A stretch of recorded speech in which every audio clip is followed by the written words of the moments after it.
Fred बेली को लगता था कि उन्होंने जिंदगी में सब कुछ देख लिया है, जब तक कि एक 6 साल की लड़की लाल स्वेटर पहने उनके शीशे से घिरे कार्यालय में नहीं चली आई।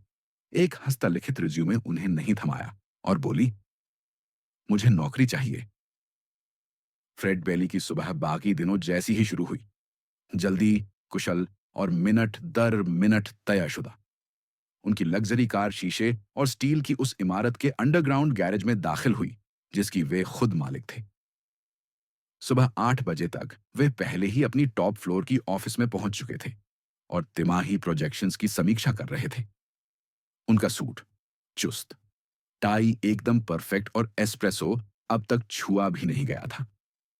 वे ईमेल्स को उसी गहनता से पढ़ रहे थे जैसे एक ऐसा व्यक्ति जिसे अपनी शक्ति का अंदाजा भी नहीं होता। उनका शेड्यूल बैठकों, कॉल्स और प्रेजेंटेशन से भरा हुआ था और उसमें कोई बदलाव करने का उनका कोई इरादा नहीं था। कम से कम तब तक नहीं, जब तक उनकी असिस्टेंट चेहरा जर्द और हिचकिचाती हुई बिना जवाब की प्रतीक्षा किए दरवाजा खोलते हुए बोली, सर, कोई आपसे मिलने आया है। एक छोटी सी लड़की है। वह अपने हाथ में एक छोटा कागज पकड़े थी, जैसे तय नहीं कर पा रही थी कि हंसे या घबरा जाए। फ्रेड ने हैरानी से सिर उठाया। बच्ची, उन्होंने सपाट स्वर में दोहराया, किसी गलत फहमी की उम्मीद करते हुए। लेकिन इससे पहले कि वे अपना विचार पूरा कर पाते, दरवाजा और खुला और उनके करियर की सबसे अप्रत्याशित विजिटर अंदर आ गई। वह 6 साल से बड़ी नहीं लग रही थी। हल्के भूरे बाल थोड़े उलझे, बड़ी और शांत भूरी आंखें। उसने लाल स्वेटर, डेनिम स्कर्ट और घिसे हुए स्नीकर्स पहन रखे थे। कंधों पर एक पुराना बैग और हाथ में एक अकेला कागज का टुकड़ा। बिना कुछ कहे वह डेस्क के पास आई, उंगलियों के बल खड़ी हुई और वह कागज वहां रख दिया। फिर उसने ऊपर देखा और पूरी स्पष्टता से बोली, जैसे यह दुनिया की सबसे सामान्य बात हो, मुझे नौकरी चाहिए। फ्रेड तुरंत कुछ नहीं बोले। वे समझ ही नहीं पाए कि क्या कहें। कमरे में केवल बाहर शहर की आवाजें थीं। धीरे धीरे उन्होंने कागज उठाया। यह एक बच्चे का बनाया हुआ रिज्यूमे था, बड़े और असमान अक्षरों में लिखा, मैं सफाई कर सकती हूं, चुप रहती हूं, लोगों के सामने नहीं रोती, मदद कर सकती हूं, सीख सकती हूं। कोनों में तारे बने थे और एक डगमगाता दिल जिसके पास लिखा था, प्लीज। उन्होंने कागज नीचे रखा, उसे फिर से देखा और कुर्सी के पास घुटनों के बल बैठ गए। आवाज को नरम करते हुए पूछा, तुम यहां क्यों आई हो बेटा? तुम तो छोटी बच्ची हो, तुम्हें नौकरी की जरूरत नहीं है। उसने बिना पलक झपकाए जवाब दिया और उसकी आवाज उम्र से कहीं ज्यादा परिपक्व थी। मेरी मां मर रही है, उसने कहा। ना आंसू, न नाटक, बस सच्चाई। कमरे का माहौल बदल गया। फ्रेड, एक ऐसा व्यक्ति जिसने साम्राज्य खड़े किए, प्रतियोगियों को बिना झिझक के पीछे छोड़ा, उसकी बात सुनकर गला भर आया। वह ऐसे बोली जैसे कई बार बोल चुकी हो, जैसे सच्चाई को स्वीकार कर लिया हो लेकिन हार मानने से इनकार किया हो। उसकी छोटी मुट्ठियां भींची हुई थी, लेकिन आवाज नहीं कांपी। मुझे उनकी मदद करनी है, उसने कहा। हमारे पास पैसे नहीं हैं। अगर मैं काम करूं तो शायद वो जिंदा रह सकें। कुछ पल के लिए फ्रेड बेली, जो सोचते थे कि उन्होंने सब देख लिया है, सांस नहीं ले सके। न इसलिए कि उन्हें कुछ कहना नहीं आया, बल्कि इसलिए कि वर्षों में पहली बार किसी ने उन्हें बेबस महसूस करवा दिया था। और फिर भी वह बच्ची बेबस नहीं थी। वह अकेले आई थी, एक उद्देश्य के साथ, और सीधे सबसे ऊपर पहुंची थी। फ्रेड धीरे धीरे उठे। अब भी कागज उनके हाथ में था। पूछा, तुम्हारा नाम क्या है? बिना हिचकिचाए उसने जवाब दिया, मैगी, मैगी मिलर। यही वह पल था जब उसकी दुनिया बदलने लगी। उसे अभी पता नहीं था, लेकिन उसके जीवन, उसकी कंपनी, उसके मूल्य और ताकत की परिभाषा अब कभी वही नहीं रहेगी। फ्रेड अपने ऑफिस के बीचों बीच खड़ा था, मैगी का हाथ से लिखा हुआ रिज्यूमे पकड़े हुए। उसके मन में हजारों सवाल और विरोधाभासी विचार उमड़ रहे थे। वो छोटी सी लड़की शांत खड़ी थी, उसकी नजरें केंद्रित थीं, उसका छोटा सा शरीर पूरी तरह स्थिर। उसके हाव भाव में न डर था, न कोई उलझन, बस एक अडिग संकल्प। फ्रेड को कई बार करोड़ों की योजनाएं पेश की गई थीं, बड़े उद्योगपतियों द्वारा, लेकिन उनमें भी वो प्रभाव नहीं था जो इस 6 साल की बच्ची ने इस कमरे में ला दिया था। वह धीरे से अपनी कुर्सी पर बैठा और उसे सामने बैठने का इशारा किया। वो बड़ी सी लेदर चेयर पर थोड़ा संघर्ष करते हुए चढ़ी। उसके पैर जमीन तक नहीं पहुंच रहे थे। उसने अपने हाथ गोद में मोड़ लिए। उसकी आवाज साफ थी, जैसे उसने ये बातें सैकड़ों बार दोहराई हों। हमें अपना अपार्टमेंट छोड़ना पड़ा। अब हम एक ही कमरे में रहते हैं। वो ज्यादातर समय सोती रहती है। कभी कभी मैं रात के खाने में सिर्फ सीरियल बना लेती हूँ। फ्रेड के सीने में कुछ कसने लगा। वो भी गरीबी में बड़ा हुआ था, लेकिन ऐसा नहीं। वो कभी 6 साल की उम्र में किसी सीईओ के ऑफिस का दरवाजा खटखटाकर नौकरी मांगने नहीं गया था। क्या तुम्हारी मम्मी को पता है कि तुम यहां आई हो? उसने हल्के से पूछा। नहीं, मैगी ने कहा। वो मना कर देती। लेकिन मैंने आपका नाम अखबार में पढ़ा। मुझे आपकी बिल्डिंग का पता है क्योंकि वो बड़ी और चमकदार है, और लोग कहते हैं आप चीजें जल्दी ठीक कर देते हैं। तो मैंने सोचा शायद आप ये भी ठीक कर सकते हैं। फ्रेड ने लंबी सांस ली और खिड़की की ओर चला गया। नीचे शहर फैला हुआ था, विशाल और उदासीन। उसे एहसास हुआ कि हर दिन कितने लोग इस शहर में चुपचाप दर्द सहते हुए चलते हैं, बिना देखे गए। वो वापस लड़की की ओर मुड़ा, जो अब हल्के से अपने पैर झुला रही थी, और उसकी नजर फ्रेड की मेज के पीछे की किताबों की अलमारी पर टिकी थी। तुम बहुत बहादुर हो मैगी, उसने कहा। अधिकतर बड़े लोग भी ऐसा साहस नहीं दिखा पाते जो तुमने अभी किया है। उसने कंधे उचकाए। ये बहादुरी नहीं है, ये वही है जो आप करते हैं जब आप किसी से प्यार करते हैं। उसके शब्दों ने फ्रेड को भीतर तक झकोर दिया। उसके जहन में उसका अपना अतीत चमक गया। उन लोगों से दूर जाना जिनसे वो प्यार करता था, केवल नाम, रुतबा और नियंत्रण के पीछे भागते हुए। और अब उसके सामने ये बच्ची खड़ी थी, अपने जीवन की टूटी फूटी दीवारों के बीच, फिर भी डर से पहले प्यार को चुनते हुए। वह फिर से घुटनों के बल बैठा, उसकी आंखों के स्तर पर आकर। ठीक है, उसने शांत स्वर में कहा। चलो तुम्हारी मम्मी से मिलते हैं। मैगी ने पलकें झपकाई। सच में? उसने सिर हिलाया। मैं सब कुछ वादा नहीं कर रहा, लेकिन मैं उनसे मिलना चाहता हूं, और अगर मुझसे हो सका तो मदद भी करना चाहता हूं। मैगी कुर्सी से उतरी और अपने बैकपैक की पट्टियां ठीक की। वो मर्सी क्लिनिक में है, मैगी ने कहा। उसकी आवाज में अचानक उम्मीद की चमक थी। रूम नंबर 12 में। वो ज्यादातर समय सोती रहती हैं, लेकिन मुझे लगता है उन्हें आप अच्छे लगेंगे। फ्रेड पहली बार उस दिन मुस्कुराया। तो चलो चलते हैं, उसने कहा। फिर उसने गहरी सांस ली, अपना कोट उठाया और अपने ऑफिस से बाहर निकल गया। ना कि किसी बोर्ड मीटिंग के लिए, ना ही किसी व्यापारिक लंच के लिए, बल्कि एक 6 साल की बच्ची का हाथ थामे, जिसने उसके जीवन का सबसे महत्वपूर्ण नियम फिर से लिख दिया था। कुछ चीजें इंतजार नहीं करती।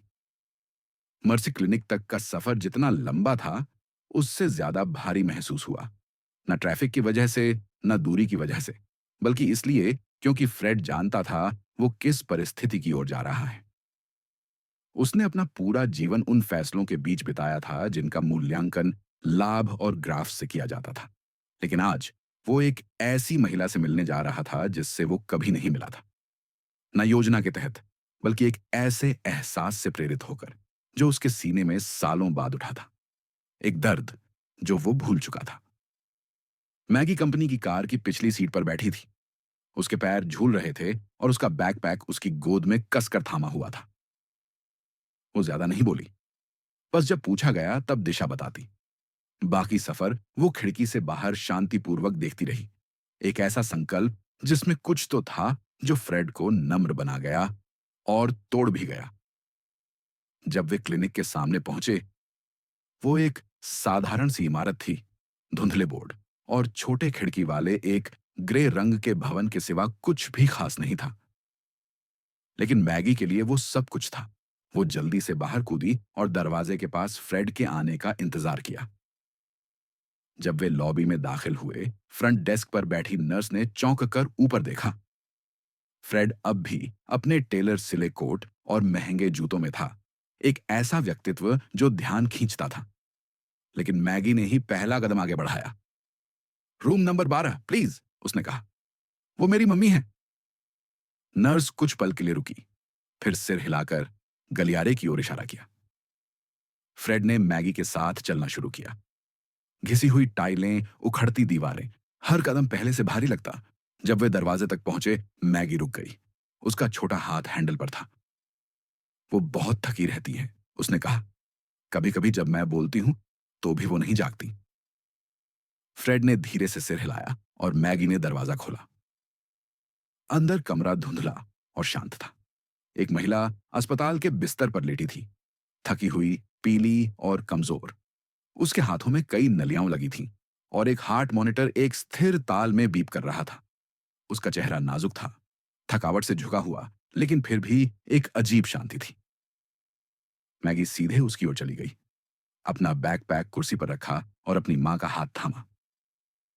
मम्मी, मैं किसी को लाई हूं, उसने फुसफुसाकर कहा। यही वो हैं जिनके बारे में मैंने आपको बताया था।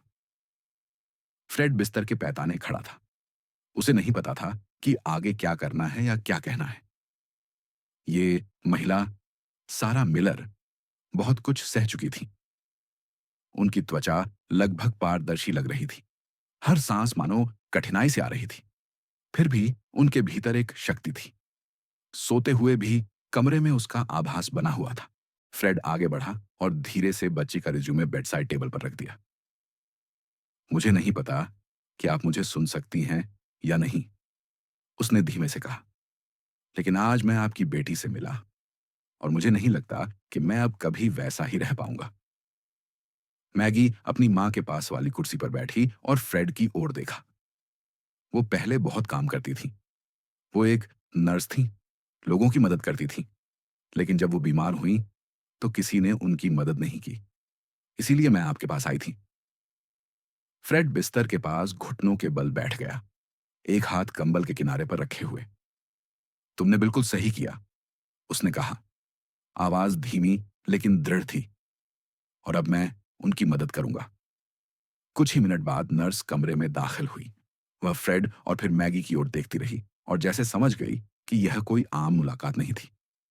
उसने धीरे से बताया कि सारा पिछले कुछ दिनों से स्थिर है, लेकिन उन्हें उन्नत इलाज की जरूरत है। एक ऐसा इलाज जो क्लिनिक अब और नहीं दे सकता था। फ्रेड ध्यान से सुन रहा था। उसने सटीक सवाल पूछे और जब नर्स कमरे से बाहर गई तो वह भी बाहर निकला, 2 फोन कॉल्स करने के लिए। पहला कॉल उसके निजी डॉक्टर को था, जिसमें उसने सारा मिलर की मेडिकल रिपोर्ट्स की पूरी समीक्षा करने और उसे तुरंत एक प्राइवेट अस्पताल में शिफ्ट करने का निर्देश दिया। दूसरा कॉल उसकी कानूनी टीम को था, जिसमें उसने निर्देश दिया कि आगे जो भी खर्च हो उसके लिए एक गोपनीय आर्थिक व्यवस्था की जाए, चाहे कीमत कुछ भी हो। जब वह कमरे में लौटा, मैगी अपनी मां का हाथ थामे सिर उसके पास रखकर बैठी थी। उसकी आंखें थकान से बंद हो रही थीं, लेकिन जब फ्रेड पास बैठा तो उसने सिर उठाकर उसकी ओर देखा। क्या आप सच में मदद करेंगे, उसने पूछा। फ्रेड ने उसके छोटे हाथ को थामा और हल्के से कहा, हाँ मैगी, मैं वादा करता हूं। उसे यह पूरी तरह समझ नहीं आया था कि उस दिन क्या हुआ था। कैसे एक छोटी सी बच्ची एक बैकपैक और एक कागज के टुकड़े के साथ उसकी दिनचर्या तोड़ गई और उसके भीतर एक ऐसा हिस्सा जगा गई जिसे उसने कब का दबा दिया था। लेकिन जैसे ही वो उस शांत अस्पताल के कमरे में बैठा, एक ऐसी महिला की देखभाल करता जिसे वो जानता तक नहीं था, और एक बच्ची के पास बैठा था जिसने उस पर अपना सब कुछ भरोसे से सौंप दिया था। उसे पता था ये कोई मोड़ नहीं था, ये एक नई शुरुआत थी जो उसकी जिंदगी को हमेशा के लिए बदल देने वाली थी। अगली सुबह सूरज निकलने के तुरंत बाद फ्रेड अस्पताल पहुंचा। वो पूरी रात मुश्किल से ही सो पाया था। उसका मन सारा और मैगी की सोच में डूबा था। उस छोटी बच्ची की तस्वीर जो अपनी मां के अस्पताल के बिस्तर के पास बैठी थी, उसके जहन में किसी बोझ की तरह बनी रही थी। उसे दया नहीं सताती थी, बल्कि जिम्मेदारी का एहसास था। एक ऐसा बोझ जिसे उसने पहले कभी महसूस नहीं किया था। ना कि वह जिम्मेदारी जो शेयर होल्डर्स और डेडलाइंस के साथ आती है, बल्कि वो मानवीय जिम्मेदारी जो आपको किसी के कहने से पहले ही वहां पहुंचने को प्रेरित करती है। जब वह क्लिनिक में दाखिल हुआ, फ्रंट डेस्क की नर्सों ने उसे देखकर आश्चर्य और आदर के मिले जुले भाव से उसका स्वागत किया। उसने पहले ही सारा के ट्रांसफर की व्यवस्था कर दी थी। उसे उसी दिन एक ऐसे प्राइवेट अस्पताल में ले जाया जाना था जिसे फ्रेड की कंपनी की फाउंडेशन फंड करती थी। विशेषज्ञों ने रात भर उसकी फाइल की समीक्षा की थी और एक उपचार योजना बनाई गई थी जो आक्रामक लेकिन आशाजनक कदमों पर आधारित थी। सब कुछ तेजी से हो रहा था, लेकिन फ्रेड इंतजार में दिलचस्पी नहीं रखता था कि नौकरशाही हावी हो जाए। उसने बहुत सारे फैसले प्रक्रिया के लिए धीरे धीरे होते देखे थे। यह मामला व्यक्तिगत था, यह उसके समय के अनुसार आगे बढ़ेगा। वह अब परिचित हो चुके गलियारे से होकर रूम 12 की ओर बढ़ा, एक पेपर बैग लिए जिसमें नाश्ते के फल, एक मफिन और एक छोटा कप कोको था। मैगी पहले से ही जाग चुकी थी, अपनी मां के पास कुर्सी में सिकुड़ी हुई, घुटनों को छाती से लगा रखी थी। जब वह अंदर आया तो उसने उसे नींद भरी मुस्कान दी, जो सब कुछ होने के बावजूद उसे नरम कर देने वाली शांत ताकत रखती थी। उसने उसे बैग दिया और मैगी ने धन्यवाद में हल्का सा सिर हिलाया। सारा अभी भी सो रही थी।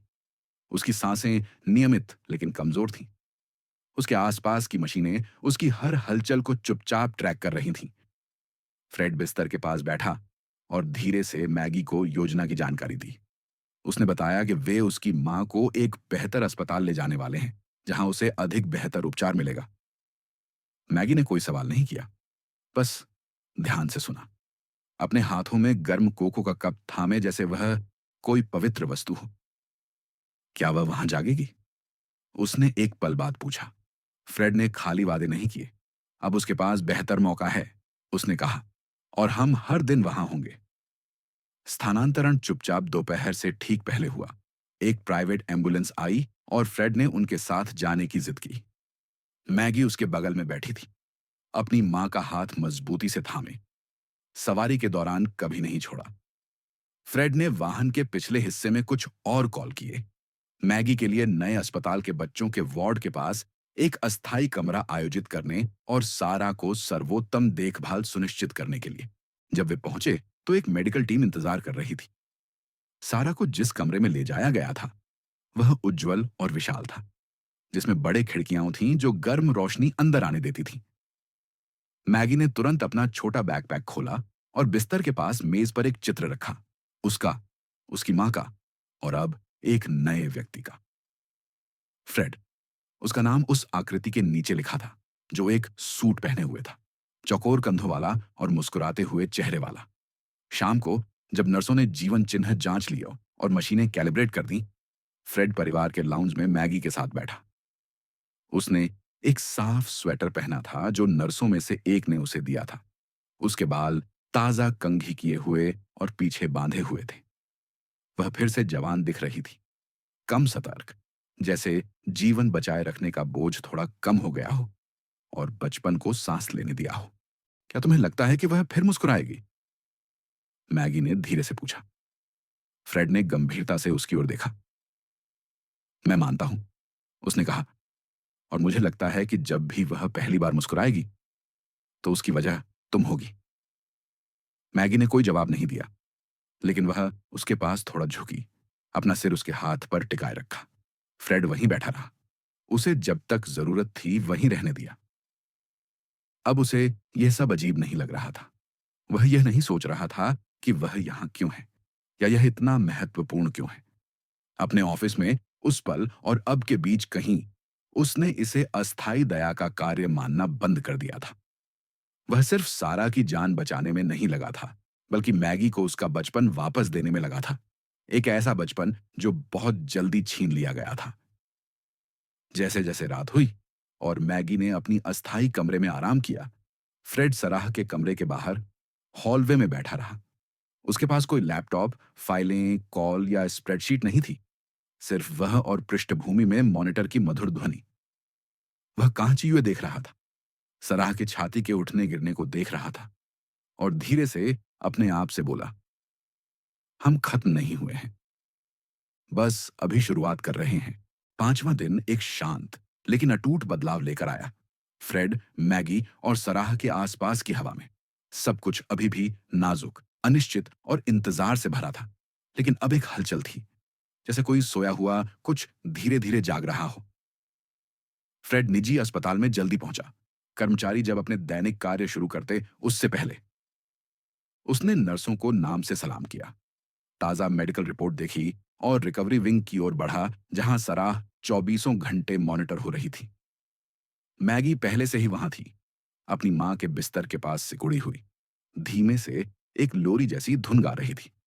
उसकी आंखें अभी भी नींदी थीं, लेकिन जब उसने फ्रेड को देखा, तो वह सीधे बैठ गई और मुस्कुराई। सराह की हालत रात भर खराब नहीं हुई थी, जो हाल के दिनों में उम्मीद से बढ़कर था। डॉक्टरों ने मामूली लेकिन उत्साहजनक सुधार की सूचना दी।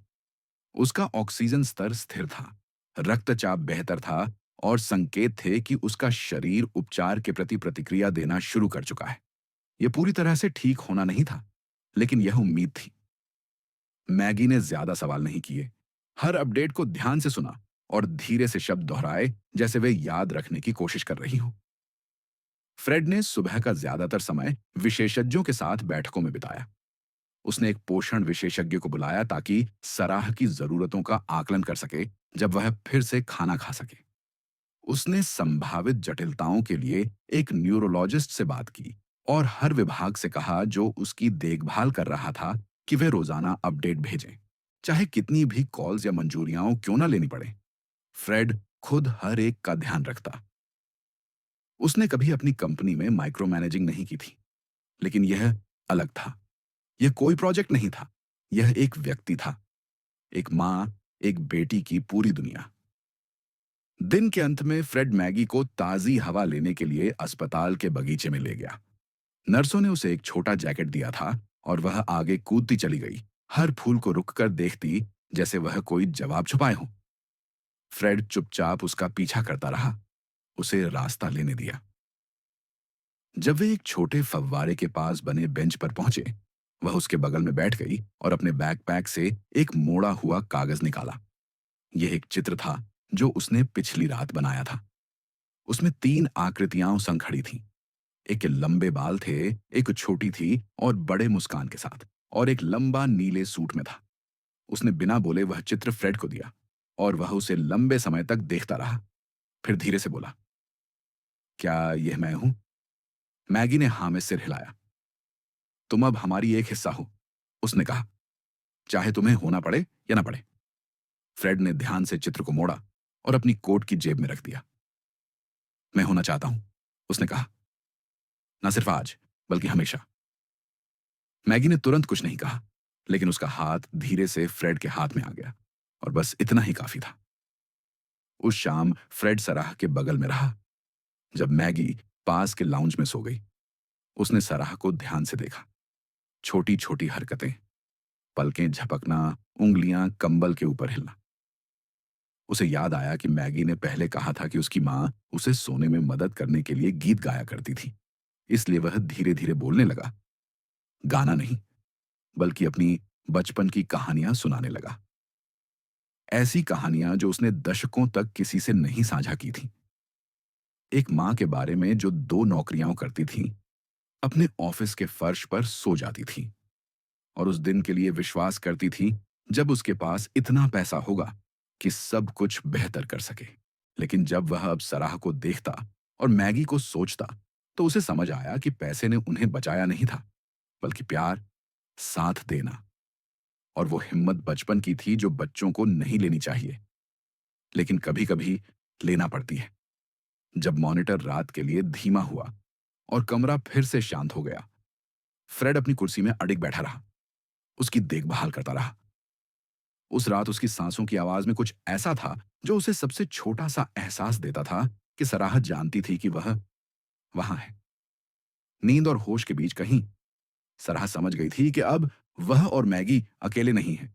फ्रेड नहीं जानता था कि अगला दिन क्या लाएगा, लेकिन इतना जरूर जानता था कि जो भी होगा, वह पीछे नहीं हटेगा। वह पूरी तरह से समर्पित था और इससे सब कुछ बदल गया। छठा दिन एक शांति के साथ शुरू हुआ जो मौन नहीं थी, बल्कि उम्मीद की तरह थी। फ्रेड सूर्योदय के ठीक बाद अस्पताल पहुंचा। 2 कप कोको और एक छोटे कागज के बैग के साथ जिसमें गर्म पेस्ट्रीज थीं। वह उसी कॉर्नर बेकरी में रुका था जहां वह वर्षों से गुजरता था, लेकिन कभी अंदर नहीं गया था।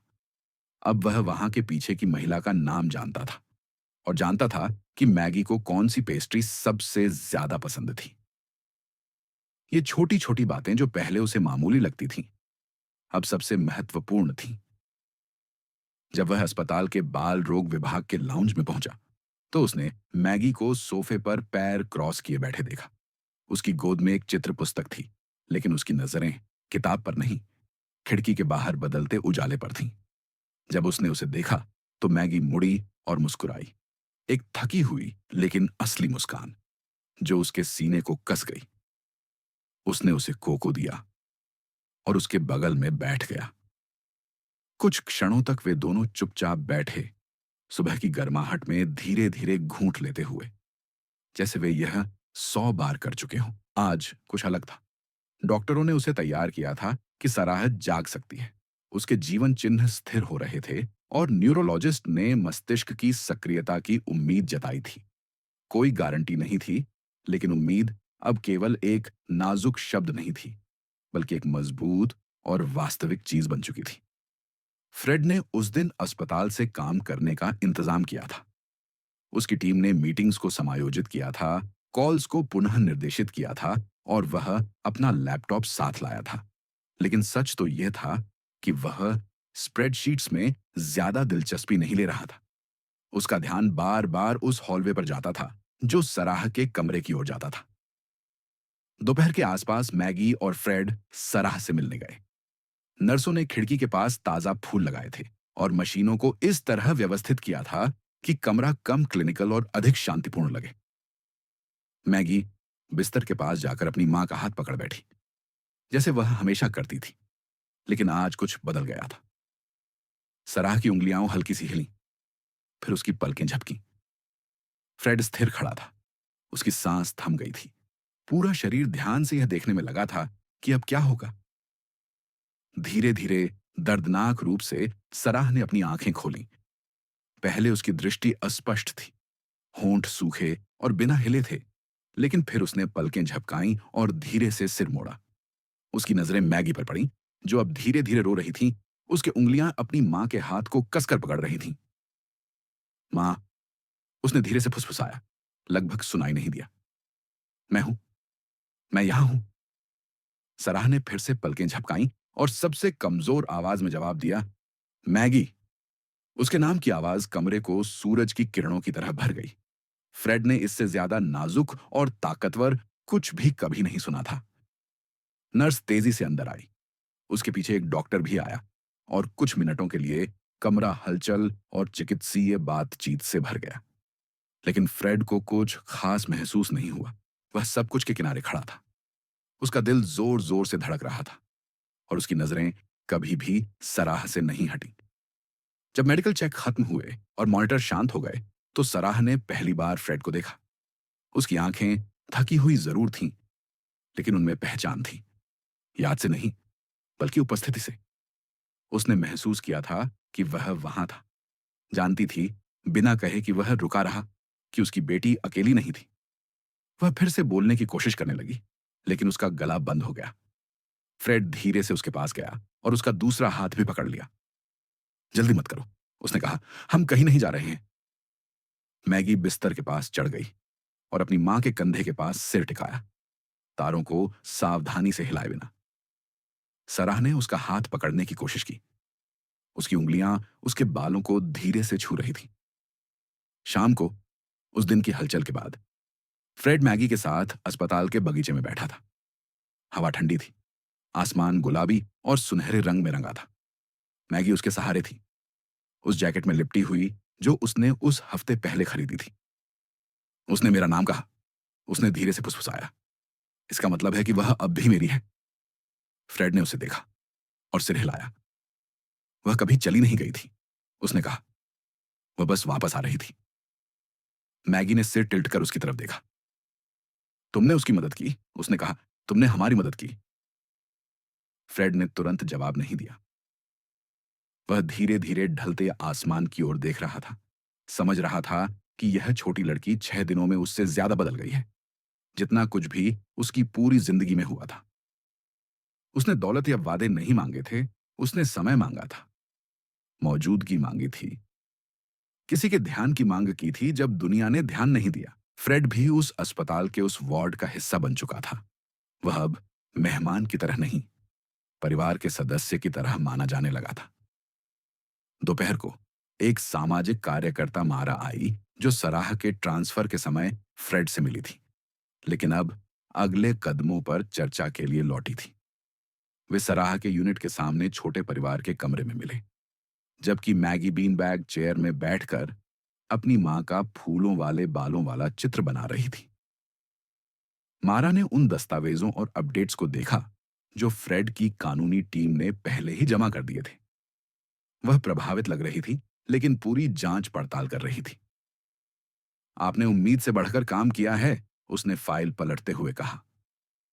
आपकी स्थिति में अधिकांश लोग दान करते हैं और चले जाते हैं, लेकिन आप रुके, आपने जिम्मेदारी ली। फ्रेड थोड़ा आगे झुका और कहा, यह दान नहीं है, यह परिवार है, भले ही यह वैसा न दिखे जैसा लोग सोचते हैं। मारा ने पूछा कि क्या उसने मैगी का कानूनी संरक्षक बनने पर विचार किया था, अगर जरूरत पड़ी तो। फ्रेड हिचकिचाया, नहीं क्योंकि वह नहीं चाहता था, बल्कि क्योंकि यह कोई रणनीतिक निर्णय नहीं था। यह बिना औपचारिकता के धीरे धीरे दिन ब दिन हुआ था। जिस तरह वह उसके साथ बैठता, उसके चित्र अपने जेब में रखता और सीखता कि उसे टोस्ट कैसे पसंद है। हाँ, उसने अंत में कहा, अगर कभी जरूरत पड़ी, मैं उसके लिए वहां होना चाहता हूं। उस दिन बाद में फ्रेड और मैगी फिर से सराह के कमरे में गए, और सराह जाग रही थी। उसके हाथ धीरे धीरे कंबल पर हिल रहे थे, उसकी बेटी की तलाश में। मैगी उसके पास चढ़ गई और उसे वह चित्र दिखाया। अब तुम्हारे पास फूल हैं, उसने कहा, क्योंकि तुम बेहतर हो रही हो। सराह ने कमजोर मुस्कुराहट दी, उसकी आंखें कृतज्ञता से चमक रही थीं। फिर वह फ्रेड की ओर मुड़ी। मुझे पता है मैंने मदद नहीं मांगी थी, उसने धीरे से कहा, लेकिन फिर भी तुम्हारा शुक्रिया। फ्रेड बिस्तर के पास बैठ गया और उसे देखा। ना तो एक ताकतवर आदमी की तरह, ना ही किसी उद्धारकर्ता की तरह, बल्कि एक ऐसे इंसान की तरह जिसे इस जुड़ाव की जरूरत थी। तुम्हारी बेटी मेरी जिंदगी में आई और मुझे याद दिलाया कि क्या मायने रखता है, उसने कहा। शुक्रिया कहना चाहिए मुझे।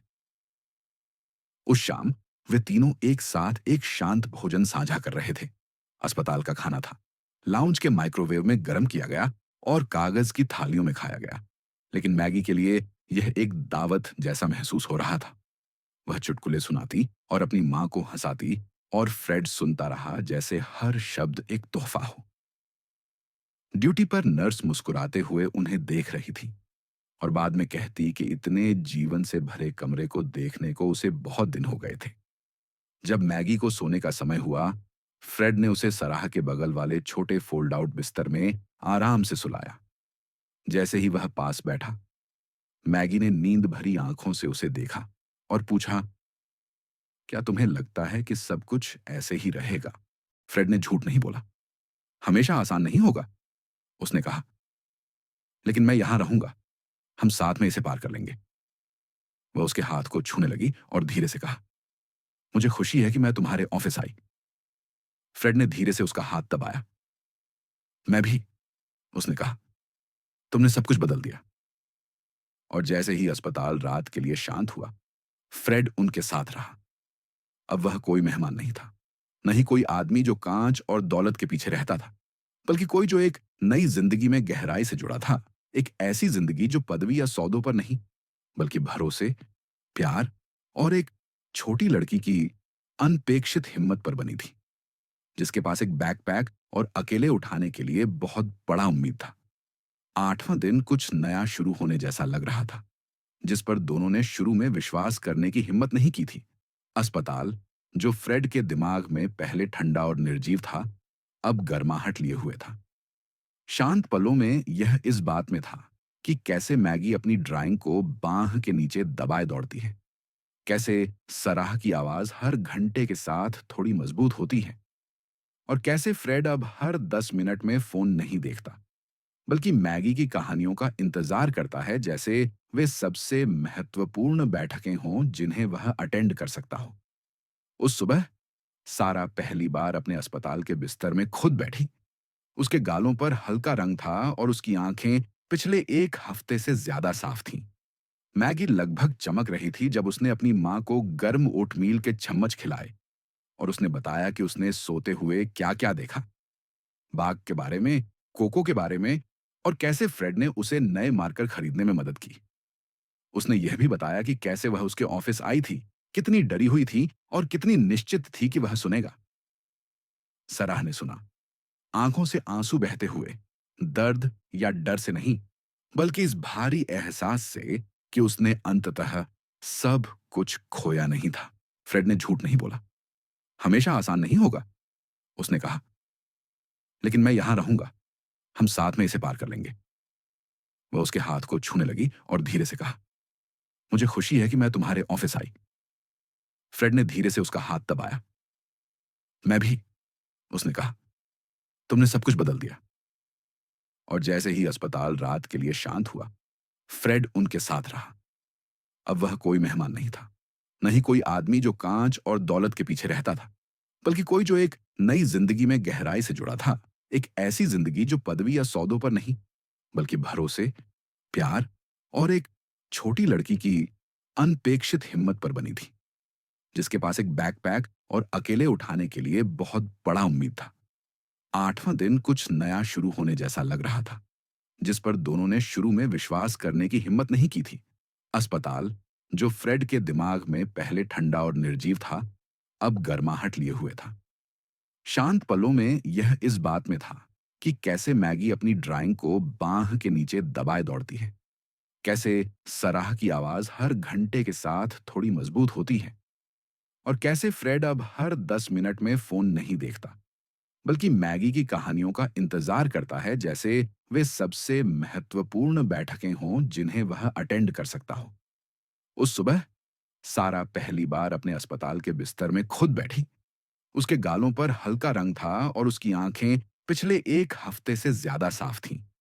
मैगी लगभग चमक रही थी जब उसने अपनी माँ को गर्म ओटमील के चम्मच खिलाए और उसने बताया कि उसने सोते हुए क्या-क्या देखा। बाग के बारे में, कोको के बारे में, और कैसे फ्रेड ने उसे नए मार्कर खरीदने में मदद की। उसने यह भी बताया कि कैसे वह उसके ऑफिस आई थी, कितनी डरी हुई थी और कितनी निश्चित थी कि वह सुनेगा। सराह ने सुना, आंखों से आंसू बहते हुए, दर्द या डर से नहीं, बल्कि इस भारी एहसास से कि उसने अंततः सब कुछ खोया नहीं था। फ्रेड बाहर गया ताकि उन्हें कुछ पल अकेले मिले, और वह कॉरिडोर में रुक गया, दीवार पर लटके एक फ्रेम वाले चित्र को घूरते हुए, जिसे उसने पहले कभी नहीं देखा था। यह एक वाटर कलर था, एक मजबूत पेड़ का, जिसकी जड़ें असमान रूप से फैली थीं, पत्थरों, दरारों और दफन चीजों को छूती हुई। पहली बार बहुत समय बाद उसने उस उपमा को बिना जबरदस्ती समझा। चीजों को परफेक्ट बढ़ने की जरूरत नहीं होती, वे बस जिंदा रहने के लिए जगह, रोशनी और समय चाहती हैं। उस दिन बाद में उसने सराह के मुख्य चिकित्सक और सामाजिक कार्यकर्ता से मुलाकात की।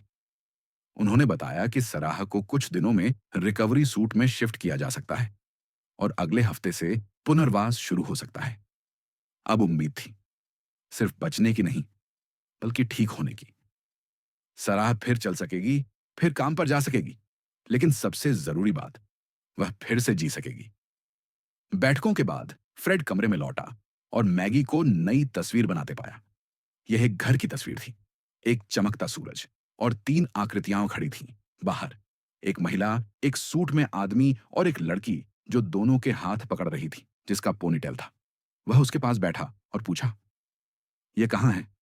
उसने मुस्कुराते हुए कहा, हमारा घर, जब हम सब साथ होते हैं। फ्रेड ने अपनी गले में कसाव को निगलते हुए धीरे से कहा, तो चलो इसे हकीकत बनाते हैं। शाम होते होते उसने उनके लिए एक अपार्टमेंट तैयार करने की तैयारी शुरू कर दी, अपने एक बिल्डिंग में, शहर के बोटैनिकल गार्डन के पास। यह अस्थायी था, जब तक सारा इतना मजबूत नहीं हो जाती कि आगे का फैसला कर सके, लेकिन यह गर्म और खुला था। मैगी की कला और किताबों के लिए भरपूर जगह के साथ, और एक छोटा डेस्क भी, जिसे फ्रेड ने उस रात अस्पताल में ट्रे पर उसके खरपतवार करने को देखकर मंगवाया था। रात को जाने से पहले सराह ने उसका हाथ पकड़ा। उसकी आवाज धीमी लेकिन स्थिर थी। तुमने हमारी जिंदगी बदल दी, उसने कहा। फ्रेड ने उसे देखा, विनम्र और गहराई से प्रभावित होकर। तुमने मेरी जिंदगी बदली, उसने जवाब दिया। पहले मैगी मेरी ऑफिस में आई और मुझे सब कुछ याद दिलाया जो मैं भूल चुका था कि कैसे होना चाहिए। जब उसने मैगी को गुड नाइट कहा और जाने लगा, वह उसके पीछे दौड़ी और कमर से कसकर गले लग गई। तुम कल वापस आओगे, है ना? उसने पूछा। फ्रेड ने घुटनों के बल बैठकर उसे करीब पकड़ा और धीरे कहा, मैं कहीं नहीं जा रहा। जब वह ठंडी रात की हवा में बाहर निकला, शहर की रोशनियां आसमान में झिलमिला रही थीं। फ्रेड को कुछ गहरा एहसास हुआ। वह आदमी जिसने कभी अपने संसार को डील्स और डेडलाइंस पर बनाया था, अब उसके पास कुछ कहीं अधिक कीमती था। एक छोटी लड़की उसकी जिंदगी में आई और उसकी दिशा बदल दी, सिर्फ 5 शब्दों के साथ। मुझे एक नौकरी चाहिए, कृपया। उसकी विनती का जवाब देते हुए उसने वो एकमात्र जगह पाई जो सच में मायने रखती थी। कोई ऐसा जो यहां रहता है, कोई जो आराम से नहीं, प्यार को चुनता है, लोगों को ताकत से ऊपर रखता है और उद्देश्य को गर्व से ज्यादा महत्व देता है। अंत में वह अपने घर वापस आ गया था। इस कहानी का अंत इसलिए गहराई से असर करता है क्योंकि यह बड़े इशारों या नाटकीय चमत्कारों पर निर्भर नहीं करता। यह शांत, व्यक्तिगत और छोटे छोटे मानवीय पलों के जरिए अर्जित है। रात को जाने से पहले सराह ने उसका हाथ पकड़ा। उसकी आवाज धीमी लेकिन स्थिर थी। तुमने हमारी जिंदगी बदल दी, उसने कहा। फ्रेड ने उसे देखा, विनम्र और गहराई से प्रभावित होकर। तुमने मेरी जिंदगी बदली, उसने जवाब दिया। पहले मैगी मेरी ऑफिस में आई और मुझे सब कुछ याद दिलाया जो मैं भूल चुका था कि कैसे होना चाहिए। जब उसने मैगी को गुड नाइट कहा और जाने लगा, वह उसके पीछे दौड़ी और कमर से कसकर गले लग गई। तुम कल वापस आओगे, है ना? उसने पूछा। फ्रेड ने घुटनों के बल बैठकर उसे करीब पकड़ा और धीरे कहा, मैं कहीं नहीं जा रहा। जब वह ठंडी रात की हवा में बाहर निकला, शहर की रोशनियां आसमान में झिलमिला रही थीं। फ्रेड को कुछ गहरा एहसास हुआ।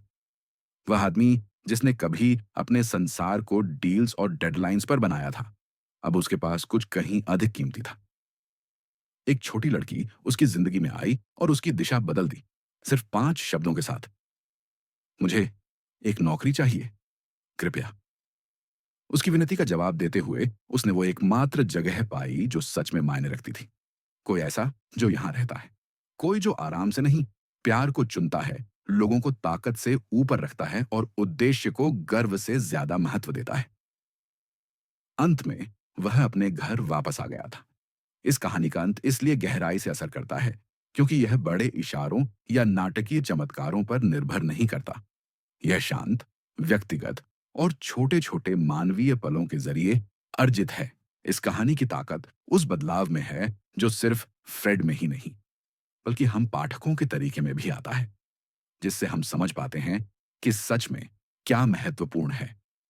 एक ऐसा आदमी जो कभी सफलता को नंबरों और नियंत्रण में नापता था, वह खोजता है कि असली मतलब है मौजूद रहना, टिके रहना और लोगों को ताकत से ऊपर रखना। मैगी की हिम्मत नाटकीय नहीं है, यह ईमानदार है, प्यार और जरूरत से प्रेरित है। और सराह की ताकत, यहां तक कि उसकी चुप्पी में भी सब कुछ संभाले हुए है। इस संत की खूबसूरती यह है कि यह दिखावा नहीं करता कि सब कुछ परफेक्ट होगा, बल्कि यह वादा करता है कि कोई भी जो आने वाला है उसे अकेले नहीं झेलना पड़ेगा। यह संदेश कि प्यार एक क्रिया है, एक निर्णय है, एक प्रतिबद्धता है, सदाकालिक है। मेरे लिए यह सिर्फ किसी को बचाने की कहानी नहीं है, यह उस देखभाल के कृत्य से खुद बचाए जाने की कहानी है। और एक ऐसी दुनिया में जो अक्सर दूरी और व्याकुलता से चलती है, यह याद दिलाना दोनों ही चौंकाने वाला और गहराई से अर्थपूर्ण है। आज के लिए बस इतना ही। मिलते हैं कल एक नई कहानी के साथ। तब तक ख्याल रखना और मुस्कुराते रहना।